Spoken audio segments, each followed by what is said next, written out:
इसमें लगा देने के बाद भी जो मूल तत्व की उपलब्धि है अगर वो प्रकट नहीं हो रही, इसलिए कहा ना भाई परिणामों की संभाल रखना, क्योंकि आप दूसरों के निमित्त से परिणाम बिगाड़ोगे तो किसी का बिगड़े कि नहीं बिगड़े, तुम्हारा बिगाड़ तो जरूर होगा, कि तुम्हारा बिगाड़ तो जरूर। इसलिए क्रिया थोड़ी बहुत आगे पीछे हो जाए, करना नहीं है, यहाँ करने की बात नहीं है, एकदम स्वच्छंद हो जाएंगे भैया थोड़ी तो 19-20 मंदिर 7 बजे की जगह हम 12 बजे चले जाएंगे, बिल्कुल नहीं जाएंगे।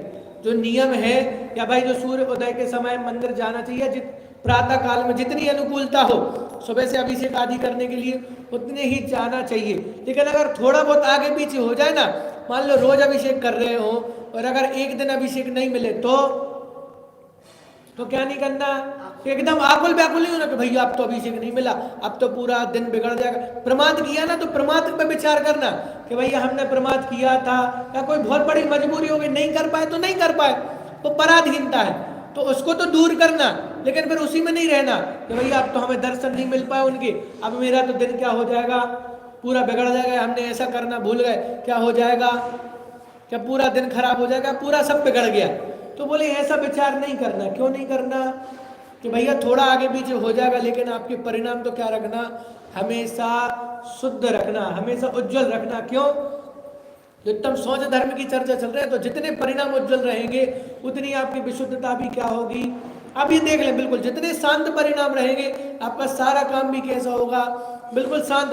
आप बोले भैया हमें ऐसे जीत नहीं मिलती, तो तुम तो रखो पहले शांत परिणाम। बोल भाई संगति का असर होता ना, तो क्या कहते हैं, किसको देख के, गिरगिट को देख के गिरगिट रंग बदलता है, तो तुम अपने शांत परिणाम रखो तो सामने वाले जीव के तो अपने आप। अब तुम शांत रखना नहीं चाहते हो, सामने वाले जीव से क्या करते हो, तो भैया हमने तो बहुत समझा लिया, सुनते ही नहीं है, तो तुम्हें समझाना क्यों है, तुम समझ जाओ, नहीं सुना उनके लिए। बोलो, दूसरे को समझाना, भैया हमने तो बहुत समझाया है लेकिन ये नहीं मानते, तो तुम्हें समझाने का विकल्प क्यों आ रहा है, तुम्हें बार बार उनसे ही कहने का विकल्प क्यों आ रहा है। आप सुधर जाओ, आप परिणाम निर्मल करो, बाकी सामने वाले के अपने आप परिणाम निर्मल हो जाएंगे। बिल्कुल भाई संगति का असर पड़ता है, तो अगर सामने आपकी संगति रह के आप अगर दूसरे को दोष दो ना कि भैया इनके परिणाम बेकार है, हमारे तो परिणाम बहुत अच्छे, ये नहीं मानते, तो इसका मतलब तुम्हारे भी नहीं है। क्योंकि अगर तुम्हारे परिणाम निर्मल होंगे तो क्या होगा कि सामने वाले के अपने आप परिणाम निर्मल हो जाएंगे ना है, और तुम बार बार कह रहे हो तो क्या नहीं होता कि फिर परिणाम, फिर सामने वाला नहीं सुनता। बहुत सारे लोगों को यही शिकायत कि भैया हम तो मंदिर जाते हैं, इनसे भी कहते हैं कि तुम मंदिर जाया करो, वो करो, तो अपन वो चीज देख लेते कि तुम मंदिर आ रहे हो और मंदिर से आने के बाद क्या कर रहे हो, वही किलकिल कर रहे हो, कसाय कर रहे हो, तो बोले भैया इसलिए हमें मंदिर नहीं जाना। तो कहा तो तुमने अच्छे के लिए, लेकिन हम ग्रहण क्या कर लेते हैं कि वो विपरीत बात ग्रहण कर लेते कि भैया मंदिर जाके ऐसे परिणाम होते, इसलिए हमें क्या नहीं करना, मंदिर नहीं जाना। तो तुम मंदिर हो गया ना, तो तुम्हारे परिणाम कैसे हुए, तुम दूसरे को उपदेश दे रहे हो भैया बहुत अच्छे परिणाम हो जाते हैं, सुबह से भगवान के दर्शन करना चाहिए, पूजन करना चाहिए, तो तुम अपने परिणाम करो ना।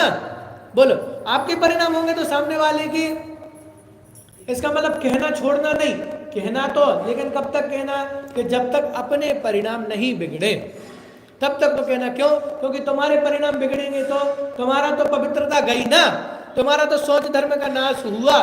तो अपने परिणामों की संभाल रखना, हमेशा निरंतर निरंतर क्या करना कि अपने परिणामों की ही संभाल रखना। क्योंकि मान लो थोड़े से भी परिणाम बिगड़े और उसी समय क्या हो जाए, कोई भी अनहोनी हो जाए, आयु तो ठीक है, कोई भी अनहोनी हो जाए, फिर क्या होगा, फिर क्या होगा, फिर उदाहरण देते ना कुतर्क करने वाले लोग कि भैया देखो वो जीवन भर धर्म धर्म करते रहे और देखो ऐसा मरण हो रहा है उनका, या ऐसा वो हो गया। तो कुतर्क करने वाले जिनको परिणाम बिगाड़ना है वे तो अपने परिणाम बिगाड़ेंगे और बहाने भी ढूंढ लेंगे, लेकिन तुम्हें क्या करना है भैया, हमें अपने परिणामों की संभाल रखना है।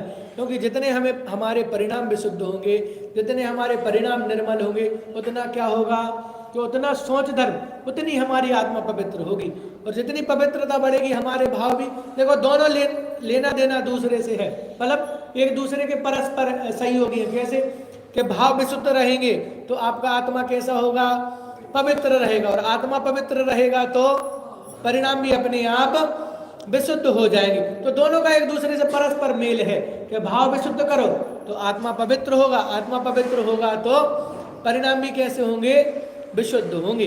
तो इतनी चर्चा भी हमने करी, शेष चर्चा आगे करेंगे। ओम नमः।